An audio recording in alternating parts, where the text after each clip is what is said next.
Good evening to all of you. Today we will explore chapter 9 of class 5 more about organ system. So organ system, what do you mean by organ system? So organ systems के बारे में हम सीखेंगे कि internal organs होते हैं, external organs होते हैं.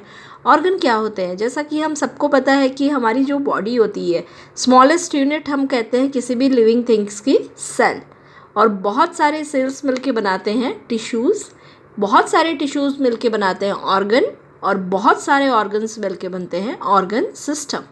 सो आज हम देखेंगे कि जैसा example digestive system, nervous system. System क्या होता है? सिस्टम बहुत सारी यूनिट जब एक फंक्शन के लिए काम करती है तो उसे हम कहते हैं system. There are various organ system in our body which work continuously. बहुत सारे सिस्टम है हमारी बॉडी पे जो कंटिन्यूसली वर्क करती है. So let's explore. चलिए एक्सप्लोर करते हैं एक एक करके. सबसे फर्स्ट पार्ट है इसका, व्हाट इज़ ऑर्गन सिस्टम. आपकी देखिए इस पे दिया हुआ है इंटरनल ऑर्गन्स. बेसिकली हम इस चैप्टर में इंटरनल ऑर्गन्स के बारे में पढ़ेंगे. Internal organs send message to external organ to perform required activity.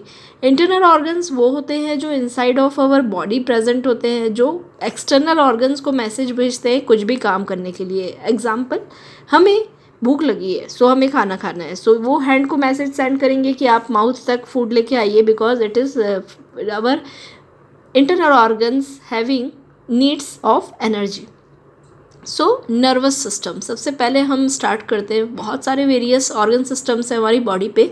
आपकी बुक में मेन ऑर्गन सिस्टम ही इस पे दिया हुआ है. So let's explore it. Nervous system, first one is nervous system. Nervous system क्या होता है, इसे अगर हम पहले समझने की कोशिश करें, सो नर्वस सिस्टम डायरेक्टली पूरी बॉडी के सारे काम को कंट्रोल करता है. यही दिया हुआ है फर्स्ट लाइन पे. Nervous system controls and direct the function of all system of our body. Example, आपको चलना है तो चलने के लिए कौन आपको इंस्ट्रक्शंस देते हैं? ब्रेन. जिस तरह से कंप्यूटर पे सीपीयू का वर्क होता है उसी तरह से हमारी पूरी बॉडी पे नर्वस सिस्टम का काम होता है, ब्रेन का काम होता है. सो नर्वस सिस्टम मीन्स जो हमारी पूरी बॉडी पे कंट्रोल बना के रखते हैं. क्या करना है हमें, कब ईट करना है, कब खाना खाना है, कब स्लीप करना है, हमें हंगर लग रही है, हमें थर्स्ट लग रही है, ये सारी चीज़ों की रियलाइजेशन हमें किससे होती है? नर्वस सिस्टम से होती है. सो नर्वस सिस्टम हमारे सारे बॉडी के पार्ट्स को कंट्रोल करते हैं. And main components, main parts क्या होते हैं नर्वस सिस्टम के? So there are 3 main parts of nervous system. It is brain, spinal cords and nerves. Brain, जैसा कि हम सभी जानते हैं, brain is the main part of our body. दिमाग जो हमारा होता है brain. Spinal cord, spinal cord को भी हम अभी एक्सप्लोर करेंगे. Spinal cord it is it is the supporter of brain. And nerves, हमारी जो नर्व्स होती हैं वो मेन पार्ट होते हैं नर्वस सिस्टम से. So let's explain brain. Brain क्या होते हैं? Brain is the command centre of nervous system. Brain जो होता है वो कमांड सिस्टम होता है नर्वस सिस्टम का, it allows us to think, pain, temperature etcetera. Brain के कारण ही, क्योंकि हमारे दिमाग के कारण ही हम सोच पाते हैं कि यहाँ ठंडी लग रही है, गर्मी लग रही है, दर्द का एहसास, हर चीज़ों की फीलिंग हम कर पाते हैं because of the brain. The most important function, जैसे आपने कभी रियलाइज़ किया है कि बॉडी के कुछ एक फंक्शंस है, जैसे हम ब्रीदिंग, सांस लेने के लिए, इनहेल और एक्सहेलिंग के लिए हमें कभी भी सोचना नहीं पड़ता. ऑटोमेटिकली, चाहे हम सोते रहें, जागते रहें, अगर हम लाइव है, अगर हम जीवित हैं तो हमारी सांसें चलती रहती है, ब्रीदिंग एक्टिविटी होती रहती है. क्यों होता है ऐसा? Because of our nervous brain. Brain operates all the nervous system कि हमें ऑक्सीजन लेनी है और कार्बन डाइऑक्साइड एक्सहेल करनी है. ये कंट्रोल ब्रेन से होती है. So brain is the command centre of nervous system. जितनी भी एक्टिविटीज़ होती हैं बॉडी पे वो कंट्रोल की जाती हैं ब्रेन से. Brain is connected to all part of body by thread like fibres called nerves. जो ब्रेन है वो बाकी सारी बॉडी पार्ट्स से, थ्रेड मीन्स जिस तरह से धागे होते हैं, जैसा आप यहाँ देख सकते हैं, इस तरह से धागे जैसे स्ट्रक्चर से सारे पार्ट से, ब्रेन से सारे पार्ट्स के बॉडी कनेक्टेड होते हैं, जिसे हम कहते हैं नर्व्स. ये कहाँ होता है? ये अगर हम देखें तो बिलो द नेक के बिलो पे ये रहते हैं. ये जो नर्व्स होती हैं ये एक साथ मिलके बनाती है spinal cord before the branch of different part of body. यहाँ आपका स्पाइनल कॉर्ड्स भी होते हैं। स्पाइनल कॉर्ड एक एक्सटेंशन की तरह काम करते हैं ब्रेन का, जो प्रोटेक्ट करते हैं बोन को, स्पाइंस को। सो द नर्व, जहाँ पे नर्व सिस्टम एंड होते हैं उसे हम बोलते हैं receptors. Receptors, it is the important and it can be come in fill in the blank. अभी जैसे एमसीक्यू क्वेश्चंस आ रहे हैं तो रिसेप्टर्स आ सकते हैं। The nerve ending called the receptors. ये हमेशा लेयर्स ऑफ स्किन्स पे लोकेटेड रहते हैं। और रिसेप्टर्स, कभी आपने देखा है कि जब कभी हम बहुत ज़्यादा ठंडी चीज़ छूते हैं, बहुत ज़्यादा गर्म चीज़ छूते हैं, बहुत ज़्यादा पेन होता है, तो ऑल ऑफ सडन हमारा हाथ वहाँ से हट जाता है या हम तुरंत ही रिस्पॉन्स करते हैं उस चीज़ को। जैसे आपने कभी गलती से प्रेस को छू दिया, ऑल ऑफ सडन बिना कुछ सोचे आपका हाथ वहाँ से हट जाता है। क्यों? Because of the receptors. इसे हम कहते हैं रिसेप्टर्स। ये हमारे रिसेप्टर्स क्या होता है जिसके कारण से हम क्विक रिस्पॉन्स करते हैं। किसकी हेल्प से? स्पाइनल कॉर्ड की हेल्प से। अगर हम और इसे लुक करें, जैसा कि हम देख सकते हैं कि सेंट्रल नर्वस सिस्टम क्या होती है। यहाँ पे central nervous system and spinal cord situated होते हैं।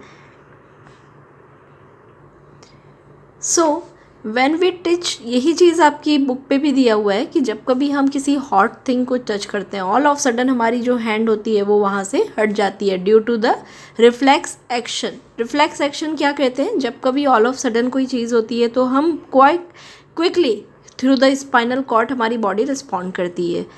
तो कुछ हम देख सकते हैं कि रिसेप्टर्स है हमारी बॉडी पे, जो सबसे इम्पॉर्टेंट है लिप्स, टंग, फिंगर टिप्स। आपने देखा होगा हमारे हैंड पे सेंसेशंस ज़्यादा होती हैं, टंग पे ज़्यादा होती हैं, लिप्स पे ज़्यादा होती हैं।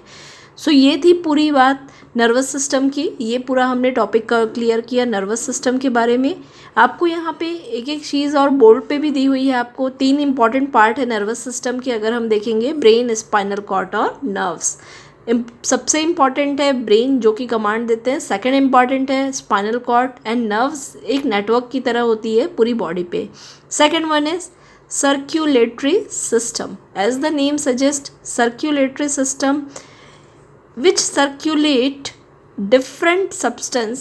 What is the different substance? Bloods, water in our body. Circulate करना, फैलाना. So the circulatory system is made up of heart, blood vessels and blood. किससे मिलके बनी होती है circulatory system?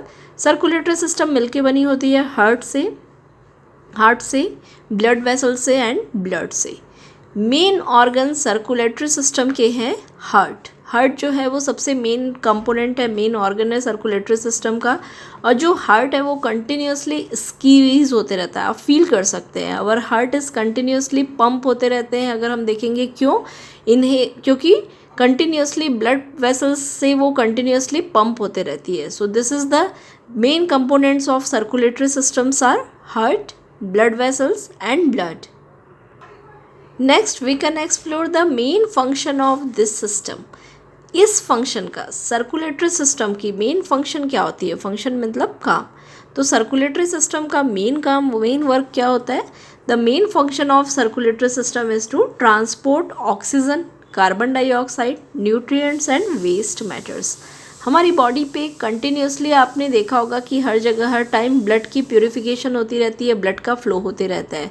ऑक्सीजन का, कार्बन डाइऑक्साइड का, जो हम बॉडी से, जो हम फूड इनटेक करते हैं उससे जो न्यूट्रिएंट्स मिलते हैं और जो वेस्टेज निकलते हैं हमारी बॉडी से, तो ये सारा फंक्शन ट्रांसपोर्ट का काम कौन करते हैं? सर्कुलेटरी सिस्टम को हम कह सकते हैं कि ट्रांसपोर्ट का काम करते हैं। मतलब हर गैसेस को, कार्बन डाइऑक्साइड, ऑक्सीजन को, न्यूट्रिएंट्स को, वेस्ट मैटर्स को ये ट्रांसपोर्ट करते हैं।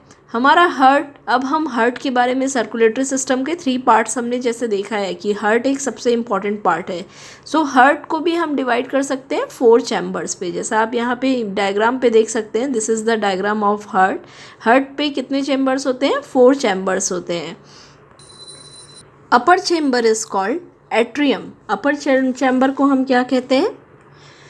ह्यूमन हार्ट के अपर चैम्बर को हम कहते हैं एट्रियम, एंड लोअर चैम्बर्स को हम कहते हैं वेंट्रिकल। वेंट्रिकल और एट्रियम आपको याद रखना है। और इन चैम्बर के बीच में होते हैं वॉल्व्स, जो कि स्टॉप ये ब्लड को के फ्लो को पीछे फ्लो होने से स्टॉप रखते हैं, ब्लड के सामने की ओर फ्लो रखते हैं जैसा आप देख सकते हैं, और पीछे ब्लड के फ्लो को जाने से ये रोकते हैं। अगर हम इस पूरे पार्ट को अगर हम कहीं ना कहीं डायग्राम से एक्सप्लेन करना चाहते हैं तो ये इस पार्ट पे क्या होता है, हमारा हार्ट होता है, यहाँ पे हमारे हार्ट होते हैं, और ये जो है हमारा हार्ट का डिटेल वास्ट रूप है। जैसा आप देख सकते हैं 1 2 3 4 चैम्बर्स हैं। अपर चैम्बर्स को हम क्या कहते हैं, एट्रियम। ये जैसा कि हम देख सकते हैं, it is the atrium and this is called the ventricle. The major types of blood vessels are arteries and the veins. जो मेन टाइप्स की ब्लड वेसल्स है वो कौन सी है, दो है, आर्टरीज और वेन्स। आर्टरीज क्या होती है, आर्टरीज हमेशा ब्लड होती है जिसमें न्यूट्रिएंट्स और ऑक्सीजन होती हैं, वो हार्ट से सारे पार्ट्स पे बॉडी के सप्लाई करती है। Arteries carry blood rich in nutrients and oxygen from heart to other part of body. So arteries क्या होती है, हार्ट से जितना भी ब्लड प्यूरिफिकेशन होके आता है जिसमें न्यूट्रिएंट्स और ऑक्सीजन होते हैं वो बाकी के बॉडी के सारे पार्ट्स तक सप्लाई करने का काम करती है। वेन्स क्या करती है कि जितनी भी कैरी ब्लड जो ब्लड्स होती हैं जो वापस से हार्ट को, हमारी बॉडी में कंटिन्यूसली हार्ट पे क्या होता है कि जो ब्लड्स होते हैं न्यूट्रिएंट्स और ऑक्सीजन वो सारे पार्ट्स पे सप्लाई होती रहती है और वापस से वही ब्लड प्यूरिफिकेशन होता है हार्ट के थ्रू। सो वेन्स वापस से उन ब्लड को कैरी बैक करती है हार्ट को। कैपिलरीज ये थिनीएस्ट लिंक होती है आर्टरीज और वेन के बीच में। जो आर्टरीज और वेन जुड़ी होती हैं वो जुड़ी होती है कैपिलरीज के बीच से। और ऑक्सीजन डिप्लीटेड जो ब्लड होती है वो लंग्स में होती है मोर ऑक्सीजन। अगर कभी ऑक्सीजन की किसी भी ब्लड पे ऑक्सीजन की कमी आ जाती है तो वो ब्लड कहाँ जाती है, लंग्स में जाती है ताकि मोर ऑक्सीजन उसे मिल पाए। अब ह्यूमन ब्लड पे जैसा कि हमने सभी जानते हैं कि ह्यूमन ब्लड में सेल्स होते हैं। सेल्स मतलब ब्लड की छोटी छोटी जो यूनिट होती है तो उसे हम बोलते हैं ब्लड सेल्स। ये जो ब्लड सेल्स होती हैं ये 2 टाइप्स की होती है, red blood cells and white blood cells. Haemoglobin, platelets ये सारे कंसिस्ट होते हैं। कभी भी आपने अगर ब्लड रिपोर्ट देखी होगी तो डिसीज़ कोई भी अगर आप ब्लड टेस्ट कराते हैं, मलेरिया हो गया या कुछ भी हो गया, वायरल हो गया, तो आपने देखा होगा उसमें ब्लड की पूरी डिटेल रहती है। या कभी भी कुछ भी सिम्टम्स के लिए आप अगर ब्लड टेस्ट की रिपोर्ट देखते हैं तो उसमें लिखा होता है कि आरबीसी इतनी है, डब्ल्यूबीसी इतनी है, हीमोग्लोबिन की क्वान्टिटी, प्लेटेट्स की। सो आरबीसी क्या होती है, हीमोग्लोबिन। सबसे पहले हम स्टार्ट करते हैं हीमोग्लोबिन से। हीमोग्लोबिन ऑक्सीजन को डिफरेंट बॉडी पार्ट पे सप्लाई करती है। ऑक्सीजन तो हमारी बॉडी पे जैसा हम जानते हैं कि सबसे इम्पॉर्टेंट पार्ट है ऑक्सीजन, और ऑक्सीजन ही इसीलिए अगर आप ब्रीदिंग एक्सरसाइज करते हैं, प्राणायाम करते हैं, योगा करते हैं तो आपके बहुत सारे डिसीज़ क्योर हो जाते हैं, क्योंकि ऑक्सीजन की जो डिफिशियंसीज होती हैं बॉडी पे वो आपको मिल जाती है। इसीलिए ऑक्सीजन हमारी बॉडी के लिए बहुत इंपॉर्टेंट है, और ऑक्सीजन को बॉडी पे हर एक पार्ट पे सप्लाई करने का काम कौन करती है, हीमोग्लोबिन। WBC नेम है white blood sales. White blood sales help करती हैं बॉडी पे अगेंस्ट इन्फेक्शन कॉजिंग जर्म्स। आपने देखा होगा कई लोगों की, जैसे हम बोलते हैं इम्यूनिटी पावर, या कई लोग बहुत जल्दी बीमार पड़ जाते हैं, उनको बहुत ही जल्दी they suffer from the diseases. So why are they suffer from the diseases, because of the WBC। Because of the WBC, क्योंकि जो WBC है वो जितने भी जर्म्स होते हैं उनसे वो फाइट करती है। It is like soldier. So WBC, अगर WBC कम है किन्हीं की भी बॉडी में तो उसका मतलब ब्लड पे, तो उसका मतलब क्या होगा, वो जल्दी बीमार पड़ते हैं। सो WBC। RBC means red blood sales do the work of transportation. जो ट्रांसपोर्ट करने का काम होता है वो कौन करते हैं, RBC। प्लेटेट्स हेल्प करती है क्लॉट करने में ब्लड को, ब्लीडिंग। आपने देखा होगा जब कभी ब्लीडिंग होती है, खून निकल जाता है, कहीं हमें चोट लगती है या किसी भी जगह पे हमें परेशानी होती है तो ब्लड कंटिन्यूसली फ्लो होता है, लेकिन एक समय के बाद वो ब्लड फ्लो होना कम हो जाता है। तो ये ब्लड क्लॉट का काम कौन करती है, प्लेटेट्स। हमारी अगर प्लेटेट्स सही है तभी हमारी, अदरवाइज हमारी कंटिन्यूसली ब्लड की फ्लो होती रहेगी, चोट लगेगी तो बॉडी से, और हमसे ह्यूमन लाइफ को बहुत ही ज़्यादा वो डेंजरस हो सकते हैं। सो प्लेटेट्स हेल्प करती हैं ब्लड क्लॉट के थ्रू ब्लड को लॉस होने में। सो this is the first part of this chapter. In this chapter हमने 2 सिस्टम कवर किया है, नर्वस सिस्टम कवर किए हैं जिसमें हमने देखे डिफरेंट पार्ट्स ऑफ बॉडी, और हमने सर्कुलेटरी सिस्टम्स को कवर किया है जिसको हमने पूरी तरह से एक्सप्लोर किया है. Next we will explore the respiratory system, digestive system and excretory system.